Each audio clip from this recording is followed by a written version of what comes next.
It wasn't sitting in a showroom. It wasn't waiting for a buyer. It wasn't even parked with hope. It was sitting at the edge of the automotive graveyard, tagged, ignored, and scheduled for destruction. Just another forgotten hybrid that had already served its purpose, at least according to the system. High miles, old battery, no value, no future. The kind of car people walk past without even looking twice. Most cars die quietly. This one almost did too.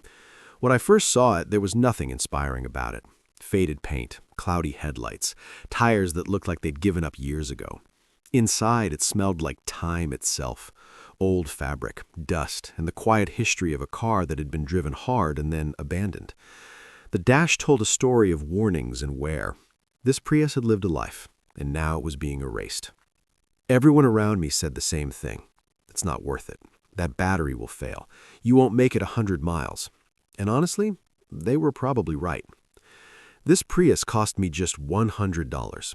That alone should tell you everything. In today's world, you can't even buy a decent dinner for that price, let alone a car. But this wasn't just cheap, it was considered worthless. The kind of vehicle insurance companies don't bother fixing, the kind of car scrapyards dismantle without hesitation. But standing there, staring at it, I couldn't shake the thought. What if they were wrong? What if this forgotten hybrid still had one last fight left in it? That's when the idea hit me. Not a sensible idea, not a logical one, but the kind of idea that refuses to leave your mind once it's planted. Instead of letting this Prius be crushed, what if I drove it? Not just around the block, not just home, but across the country. Thousands of miles, no shortcuts, no safety net. A full 3,700-mile journey. The kind of drive people hesitate to attempt even in brand new cars. This wasn't about saving money. This wasn't about proving hybrids are reliable. This was about something deeper, about challenging assumptions, about testing limits, about asking how much life really remains in something the world has already discarded. Turning the key for the first time felt almost ceremonial. The Prius didn't roar to life. It never does. Instead, there was that familiar quiet hum. Soft, restrained, almost cautious. The dashboard lit up like a Christmas tree for a split second, then settled. No explosions, no immediate failures, just readiness. That moment was dangerous, because hope is dangerous. The moment a car like this starts without complaint, you begin to believe. And belief is what gets you into trouble on long roads. I packed light, too light. A few tools, some fluids, a cheap tire inflator, snacks, water, no spare battery, no tow truck following me, no support vehicle. Just me and a Prius that had no business leaving the city, let alone crossing states. As I pulled onto the highway, the doubts grew louder. Every vibration felt suspicious. Every sound became a warning. I watched the energy monitor like a heartbeat waiting for something to spike or drop. The hybrid system shifted between electric and gas like it had done 1,000,000 times before. Calm and efficient, almost mocking the fear I felt behind the wheel. The first 100 miles passed, then 200, then 500. Somewhere after that, something changed.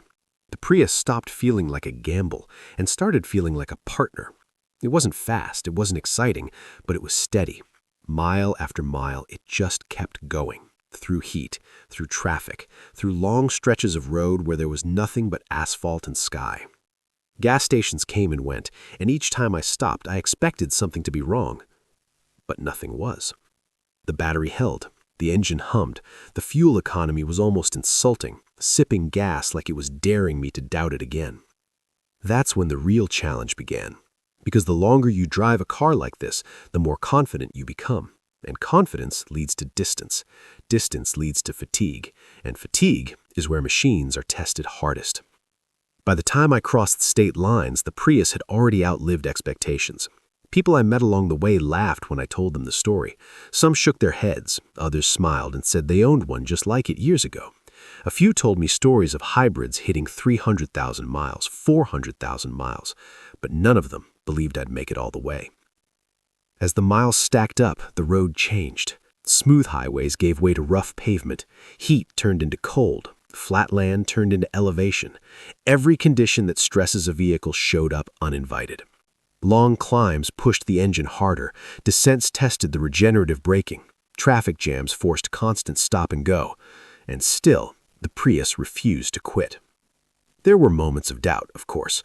A warning light flickered once, long enough to spike my heart rate before disappearing again. A strange noise appeared one morning, only to vanish by the afternoon. Each time I waited for the trip-ending failure. It never came. Somewhere around the halfway point, it hit me.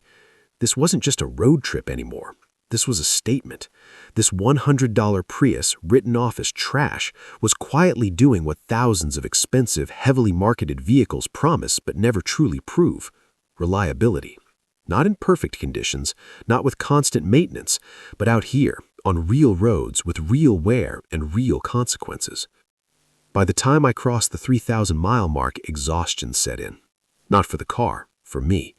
The Prius felt unchanged. Same steering feel, same brakes, same calm demeanor. It didn't care about milestones. It didn't celebrate progress.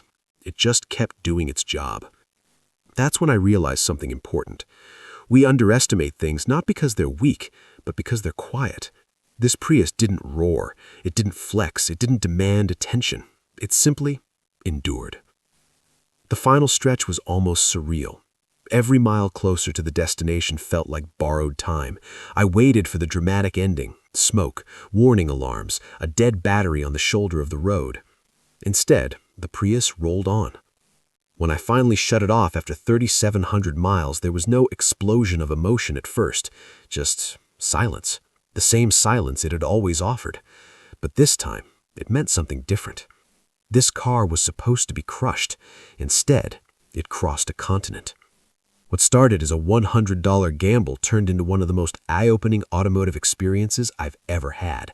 Not because of speed, not because of luxury, but because it challenged everything we think we know about value, longevity, and what it really means for a car to be finished.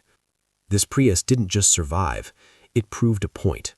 And if a car the world gave up on can do that, what else are we underestimating? Once the decision was made, there was no turning back. This wasn't going to be a symbolic drive or a short victory lap around town. The plan was simple and terrifying at the same time. Point this $100 Prius toward the horizon and keep going until the road ran out. No trailer, no backup vehicle, no safety crew waiting off camera. Just a car that had been sentenced to death, now asked to do the unthinkable. The moment I merged onto the highway, reality hit hard. Every mile felt borrowed. Every vibration sounded louder than it should. The steering wheel transmitted every imperfection in the road, and my eyes kept drifting back to the dashboard, scanning for warning lights that I was sure would appear at any second. This wasn't confidence. This was controlled anxiety, masked by forward motion. The Prius didn't care. It slipped into traffic quietly, blending in like it always had. No drama, no protest. The hybrid system transitioned between electric and gas with the same calm precision it had shown years ago when it was new. That almost made it worse. When something is this calm, you're just waiting for the moment it snaps. The first few hundred miles were a mental battle. I kept asking the same question over and over. Why hasn't it failed yet? The road stretched endlessly ahead, cutting through cities, plains, and long, empty corridors where help would be hours away if something went wrong. Cell service dropped. Towns disappeared. The Prius just kept cruising. Then came the elevation. Long climbs that forced the engine to work harder than it probably had in years. I watched the energy display closely, waiting for the battery to drain faster than it could recharge.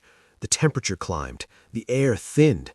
Any weak system would have shown cracks here. The Prius didn't flinch. It wasn't fast, but it was relentless. Mile after mile, it climbed without complaint, regenerative braking quietly storing energy on the way back down. It felt like the car understood the assignment better than I did. Somewhere along the route, fatigue set in. Not mechanical fatigue, human fatigue. Long hours behind the wheel blurred together. Gas stops became checkpoints of relief. Each restart was a moment of tension, followed by disbelief when the car powered back on as if nothing had happened. That's when I realized the real danger wasn't the Prius failing, it was me underestimating it. Confidence crept in slowly, too slowly to notice at first. I started trusting the brakes, trusting the steering, trusting the drivetrain. and that trust pushed the journey forward. State lines blurred, weather changed, day turned into night, then back into day again. And still, nothing broke. The longer this went on, the more surreal it became. This wasn't supposed to happen. This was the kind of challenge designed to end in a dramatic roadside failure, not quiet success. The Prius was rewriting the script mile by mile, forcing me to confront an uncomfortable truth. We don't discard things because they stop working. We discard them because we stop believing in them. As the odometer ticked higher, I stopped thinking about how cheap the car was. That number no longer mattered. What mattered was what it was doing right now, performing under pressure, far beyond expectations, without recognition or praise. The final stretch was the hardest mentally. Every mile closer to the destination felt like tempting fate. I expected the ending to be sudden and unforgiving. A dead battery, a warning chime, a limp mode shutdown on the shoulder of an empty highway. Instead, the Prius arrived. No celebration, no fanfare, just a quiet roll to a stop, exactly the way it had begun. When I shut it off, there was a moment of stillness that felt heavier than any breakdown could have. This car wasn't supposed to make it, and yet it had crossed 3,700 miles of real roads, real conditions, and real doubt without giving up. Not because it was special, not because it was new, but because it was engineered to endure, even when no one expected it to. That's when the challenge transformed into something bigger than a road trip. This wasn't just about a Prius, it was about how often we underestimate what's right in front of us, how easily we label things as finished, outdated, or disposable without ever truly testing their limits. The impossible challenge wasn't driving 3,700 miles.